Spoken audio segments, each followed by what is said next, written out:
हरिओम। ये सहनाइयाँ दे रही है दुहाई, कोई चीज अपनी हुई है पराई। किसी से मिलन है, किसी से मिलन है, किसी से जुदाई। नए रिश्तों ने तोड़ा नाता पुराना। मैं खुश हूँ मेरे आंसुओं पे न जाना। मैं तो दीवाना दीवाना दीवाना, मैं तो दीवाना दीवाना दीवाना। हरिओम दोस्तों, स्वागत है आपका free study bye Lodhi sir के यूट्यूब चैनल पर। मैं कृपाल लोधी। दोस्तों, आज हम आपको लेकर के आए हैं जीके का बहुत ही इंपॉर्टेंट टॉपिक। दोस्तों, आज हम आपको बताने वाले हैं पंचायती राज एवं ग्रामीण अर्थव्यवस्था के अंतर्गत आने वाले एक महत्वपूर्ण टॉपिक को, जिसका नाम होगा योजना आयोग एवं पंचवर्षीय योजनाएं। दोस्तों, ये अर्थशास्त्र का टॉपिक है, बहुत ही इंपॉर्टेंट टॉपिक है। आप किसी भी प्रकार के कॉम्पिटिटिव एग्जाम की तैयारी यदि कर रहे हैं और यदि उसमें जीके आना है तो यहां से निश्चित रूप से एक या दो प्रश्न आना ही होते हैं। दोस्तों, हम विश्वास दिलाते हैं आप यदि इस वीडियो में हमारे साथ अंत तक बने रहेंगे तो निश्चित रूप से आपसे यहां से आने वाले सभी प्रश्न आसानी से बन रहे होंगे। दोस्तों, हम इसी प्रकार से मैथ्स, रीजनिंग, जीके, साइंस और शिक्षक भर्ती परीक्षा से रिलेटेड वीडियोस को अपलोड करते रहते हैं। आप हमारे प्लेलिस्ट में जाकर के देख सकते हैं। दोस्तों, एक अपील है, यदि आप हमारे चैनल पर पहली बार आए हैं तो प्लीज हमारे चैनल को सब्सक्राइब कर लें, साथ में बेल आइकन पर क्लिक करें ताकि सबसे पहले नोटिफिकेशन आपको मिलता रहे। तो दोस्तों, बगैर देर किए हुए आइए प्रारंभ करते हैं आज का टॉपिक। दोस्तों, आज हम आपको पंचवर्षीय योजनाएं और योजना आयोग के बारे में बता रहे हैं। तो सबसे पहले हम ये समझते हैं कि जो योजना आयोग है, ये इसका गठन कब हुआ था, क्या योजना आयोग के कार्य होते थे। हालांकि एक बात आपको बता दें, यहां एक तारीख लिखी हुई है 13 अगस्त 2014। दोस्तों, 13 अगस्त 2014 को योजना आयोग अब भारत में अस्तित्व में नहीं रहा है। अब वर्तमान में योजना आयोग की समाप्ति कर दी गई है, लेकिन फिर भी हमें इसको पढ़ना जरूरी होता है क्योंकि हर एक एग्जाम में यहां से प्रश्न बनना ही होते हैं। दोस्तों, सबसे पहले हमें यह समझना है कि जो योजना आयोग है, इसकी स्थापना 15 मार्च 1950 को की गई थी। एक तारीख आप याद रखें, 15 मार्च 1950 को भारत में योजना आयोग की स्थापना की जाना है। और जैसा कि आप जान रहे होंगे कि 1950 की चर्चा यदि हो रही है तो योजना आयोग के जो प्रथम अध्यक्ष होंगे वो जवाहरलाल नेहरू जी होंगे, क्योंकि यहां योजना आयोग का जो अध्यक्ष होता है स्टूडेंट्स, या होता था यदि हम कहें तो वो जो तुरंत में या वर्तमान समय में जो प्रधानमंत्री होते थे वो योजना आयोग के अध्यक्ष कहलाते थे। तो यदि कभी आपसे पूछा जाए कि योजना आयोग के प्रथम अध्यक्ष कौन थे, तो दोस्तों योजना आयोग के जो प्रथम अध्यक्ष थे वो पंडित जवाहरलाल नेहरू थे, क्योंकि वही स्वतंत्र भारत के प्रथम प्रधानमंत्री थे। तो ये आई होप आप इतना समझ गए होंगे। अब हम देखते हैं कि योजना आयोग का जो मुख्यालय है या जो हेडक्वार्टर है ये किस स्थान पर है। तो दोस्तों, जितने भी सेंट्रल लेवल के जो आयोग हैं उन सभी के जो हेडक्वार्टर या मुख्यालय हैं ये सभी के सभी नई दिल्ली में है। तो यही आपको कहना है कि इसका योजना आयोग का जो मुख्यालय या जो हेडक्वार्टर है ये कहाँ है, नई दिल्ली में। और इस भवन का क्या नाम है, योजना आयोग का जो भवन है या हम कहें दोस्तों जो कार्यालय है उसका क्या नाम है, तो उसका नाम है योजना भवन। ठीक है, आगे देखते हैं योजना आयोग के बारे में कि जो योजना आयोग है ये क्या है। तो यहां आपको ध्यान रखना है, ये परामर्शदात्री निकाय है। इसका मतलब क्या है कि ये विभिन्न मुद्दों पर कृषि, उद्योग, गरीबी, बेरोजगारी या विकास के कई अन्य मुद्दों पर सरकार को सलाह देना, ये योजना आयोग का मुख्य कार्य होता है। इसीलिए हम इसे परामर्शदात्री निकाय कहते हैं। ठीक है, फिर कई बार यहां से एग्जाम में यह पूछा जाता है कि जो योजना आयोग है ये संवैधानिक निकाय है या संवैधानिक निकाय है। दोस्तों, संवैधानिक निकाय का मतलब होता है कि जब हमारा संविधान लागू हुआ था, इसके पहले जिन संस्थाओं की चर्चा स्पष्ट रूप से हमारे भारतीय संविधान में कर दी गई थी उनको हम कहते हैं संवैधानिक निकाय। लेकिन भारत सरकार का जो मंत्रिमंडल होता है वो विशेष प्रस्ताव ला करके जिन संस्थाओं, निकायों या आयोगों की स्थापना करता है उन्हें हम कहते हैं संवैधानिक या गैर संवैधानिक निकाय। तो आई होप आप समझ गए होंगे कि संवैधानिक या गैर संवैधानिक या संवैधानिक निकाय क्या होते हैं। तो हमने आपको ये बताया कि जो योजना आयोग है ये कैसा निकाय है, तो ये गैर संवैधानिक या संवैधानिक निकाय है। ठीक है दोस्तों, ये जो योजना आयोग का जो मॉडल लिया गया है दोस्तों, कभी कभी यहां से प्रश्न आता है कि जो योजना आयोग है इसका मॉडल किस देश की देन है, कहां से ये पंचवर्षीय जो 5 ईयर प्लान्स भारत में लागू किए गए थे ये किस देश की देन है, तो यहां हमें कहना है ये रूस की देन है दोस्तों। ये रूसी मॉडल पर आधारित थी हमारी पंचवर्षीय योजनाएं। ठीक है, अब हम देखते हैं आगे।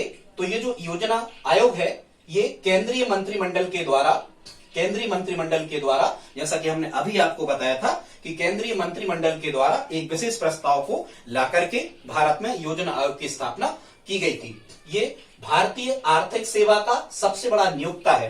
फिर से ध्यान रखें, योजना आयोग जो है ये भारतीय आर्थिक सेवा का भारत में सबसे बड़ा नियोक्ता है। इसका योजना आयोग के अब हम कार्य पर चर्चा करते हैं। तो दोस्तों योजना आयोग का जो सबसे बड़ा कार्य है वो है पंचवर्षीय योजनाएं बनाकर उनका क्रियान्वयन करना। पंचवर्षीय योजनाओं का मतलब होता था दोस्तों कि 5 वर्ष के लिए सरकार योजना आयोग के माध्यम से योजनाएं बनाती थी, विकास की योजनाएं बनाती थी कि हमें निर्धारित इन 5 वर्षों में किस लक्ष्य को प्राप्त करना है, कृषि का कितना विकास करना है, उद्योगों का कितना विकास करना है, परिवहन का कितना विकास करना है, शिक्षा, स्वास्थ्य या अन्य सुविधाएं कहां तक हमें लेकर के जाना है। तो इनके संदर्भ में 5 वर्ष की योजनाएं बनाई जाती थी और योजना आयोग के माध्यम से इन्हीं योजनाओं का क्रियान्वयन इसके द्वारा किया जाता था। तो ये योजना आयोग का सबसे महत्वपूर्ण कार्य यही है। और भी कार्य हैं योजना आयोग की, जैसे कि हम कहें भारत में संसाधनों का आकलन करना, मशीनरी की व्यवस्था करना, ठीक है, या अन्य प्रकार की व्यवस्था करना। तो ये सभी योजना आयोग के कार्यों के अंतर्गत दोस्तों आ जाते हैं। आगे हम देखते हैं कि योजना आयोग का जो अध्यक्ष होता है, तो दोस्तों योजना आयोग का अध्यक्ष प्रधानमंत्री होता है।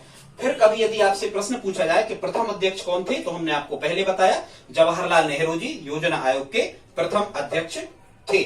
ठीक है, फिर कभी यदि आपको प्रश्न आता है कि भारत में अब तक कुल कितनी पंचवर्षीय योजनाएं हो चुकी हैं, पूर्ण हो चुकी हैं, तो दोस्तों आपको कहना है कि वर्तमान में, चूंकि ये 2022 में हम वीडियो अपलोड कर रहे हैं, तो वर्तमान समय में कुल 12 पंचवर्षीय योजनाएं भारत में पूरी हो चुकी हैं। अंतिम अध्यक्ष थे श्री मोदी जी। ठीक है, ऐसा आपको ध्यान रखना है। ठीक है, क्योंकि मोदी जी के टाइम पीरियड पर ही योजना आयोग को समाप्त करके नीति आयोग की स्थापना की जाना है। ठीक है, अब हम देखते हैं, कभी कभी आपको प्रश्न आता है कि योजना की आयोग द्वारा जो निर्धारित पंचवर्षीय योजनाएं होती थी, इन पंचवर्षीय योजनाओं को अंतिम अनुमति कौन सा संगठन देता था, या पंचवर्षीय योजनाओं का अनुमोदन कौन सी संस्था करती थी। यदि इस प्रकार का प्रश्न आपको आता है तो आपको कहना है एनडीसी। इसको हम कहते हैं दोस्तों राष्ट्रीय विकास परिषद। ये जो राष्ट्रीय विकास परिषद है ये वही संस्था है जो पंचवर्षीय योजनाओं का अनुमोदन करती थी। इसको इंग्लिश में नेशनल डेवलपमेंट काउंसिल इसे कहा जाता है, हिंदी में कहते हैं राष्ट्रीय विकास परिषद। कभी कभी एग्जाम में राष्ट्रीय विकास परिषद की स्थापना का सन भी आपसे पूछा जाता है, बहुत इंपॉर्टेंट है। अर्थशास्त्र में सबसे ज्यादा बार आया हुआ प्रश्न है, आप इसको मेमोराइज कर लें। राष्ट्रीय विकास परिषद की स्थापना 6 अगस्त 1952 को होना है। कब होना है? एनडीसी की स्थापना 6 अगस्त 1952 को होना है। ठीक है, अब हम देखते हैं कि योजना आयोग में किस किस प्रकार के सदस्य होते हैं। तो दोस्तों योजना आयोग में 2 प्रकार के सदस्य होते हैं, स्थायी सदस्य भी होते हैं और अस्थायी सदस्य भी होते हैं। जो स्थायी सदस्य होते हैं ये कई क्षेत्रों के विशेषज्ञ होते हैं, जैसे कृषि, उद्योग, परिवहन आदि। ठीक है, और जो अस्थायी सदस्य होते हैं ये मुख्य रूप से अर्थशास्त्री होते हैं, अर्थशास्त्र को जानने वाले व्यक्ति होते हैं। ठीक है, फिर दोस्तों कभी यदि आपको प्रश्न आए कि वह कौन सी तारीख है या किस तिथि को या किस सन को या किस दिनांक को भारत में योजना आयोग की समाप्ति कर दी गई, तो आपको कहना है 13 अगस्त 2014। दोस्तों 13 अगस्त 2014 ये वह तारीख है जब मोदी जी के द्वारा योजना आयोग की समाप्ति कर दी गई। और इस समाप्ति की आधिकारिक घोषणा की यदि आपसे चर्चा हो जाए कि मोदी जी के द्वारा योजना आयोग की समाप्ति तथा नीति आयोग को प्रारंभ करने की आधिकारिक घोषणा कब की गई? तो दोस्तों ये की गई थी दिल्ली के लाल किले से 15 अगस्त 2014 को। ठीक है, और फिर इसके बाद में मोदी जी ने क्या किया भारत में? तो योजना आयोग को समाप्त करके, क्योंकि जो योजना आयोग था ये केंद्रीकृत व्यवस्था पर आधारित था, मतलब केंद्र सरकार योजनाएं बनाती थी और ऊपर से नीचे की ओर वहां से राज्यों से जिला, जिला से ब्लॉक और ब्लॉक से पंचायत स्तर तक योजनाएं पहुंचती थी। लेकिन भारत की भौगोलिक स्थिति अलग अलग राज्यों की अलग अलग है, इस कारण से सभी योजनाएं सभी के लिए अनुकूल नहीं होती थी। इस कारण से मोदी जी के द्वारा योजना आयोग को समाप्त करके नीति आयोग की स्थापना कर दी गई। अब ये भी बहुत इंपॉर्टेंट फैक्ट है कि नीति आयोग की स्थापना कब की गई थी, नीति आयोग का फुल फॉर्म क्या है, क्या इसके कार्य होते हैं, क्या इसकी संरचना या संगठन है, तो इसके लिए आप हमारा दूसरा वीडियो देख सकते हैं। नीति आयोग से संबंधित एक वीडियो दोस्तों हम पहले से अपलोड कर चुके हैं, जिसमें बहुत अच्छे डाटा हमने आपको उपलब्ध करवाए हैं। दोस्तों यदि यहां तक आपने वीडियो देखा है तो प्लीज आप लाइक तो कर ही दे।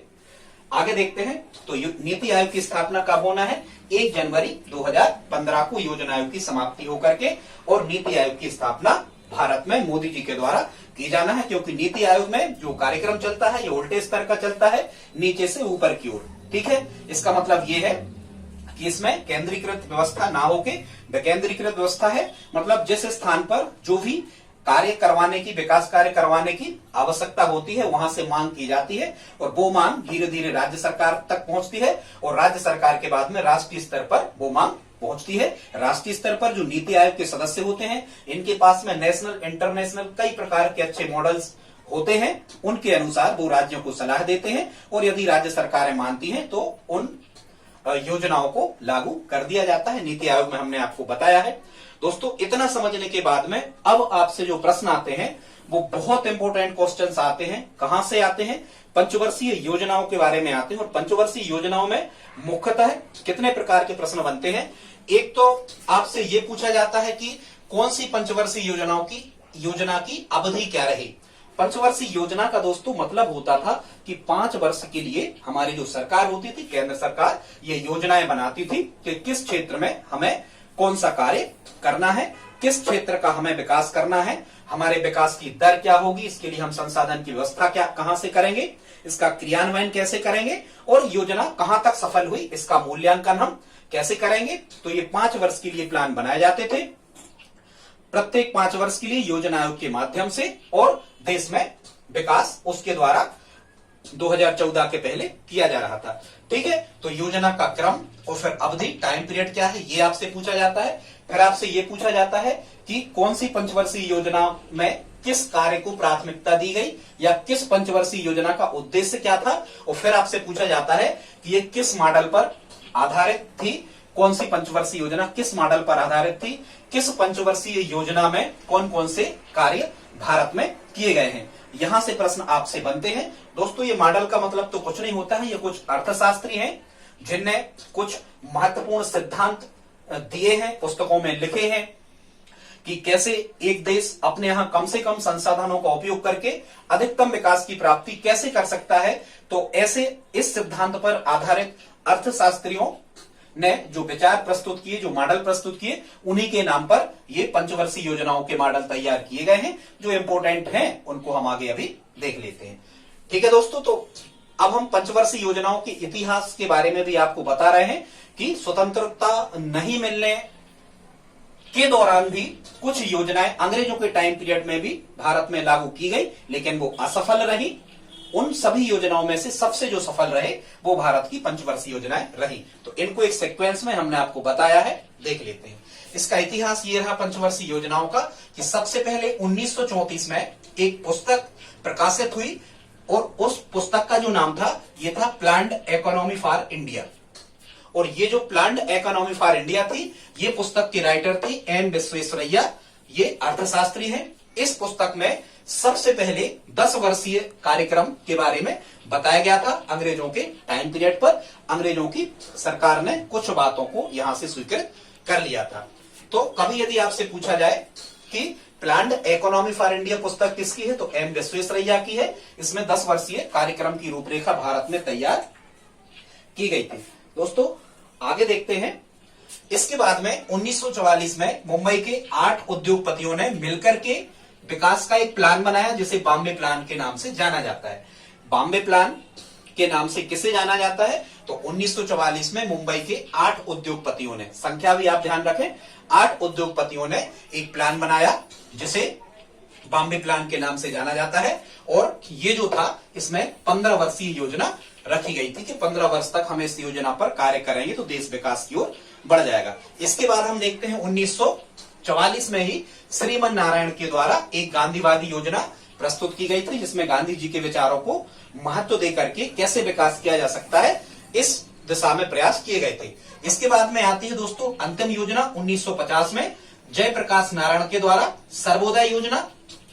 यहां से डायरेक्ट प्रश्न पूछा जाता है कि सर्वोदय योजना के जनक कौन थे? तो जयप्रकाश नारायण। कब आई? 1950 में आई। इसमें सर्वोदय योजना में से की जो अच्छी बातें थी, इनमें से कुछ बातों को भारत सरकार के द्वारा स्वीकृत कर लिया गया।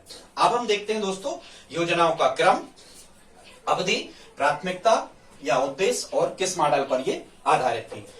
तो यहां आपको, जैसा कि हमने शुरुआत में आपको बताया था, यहां तो आपको याद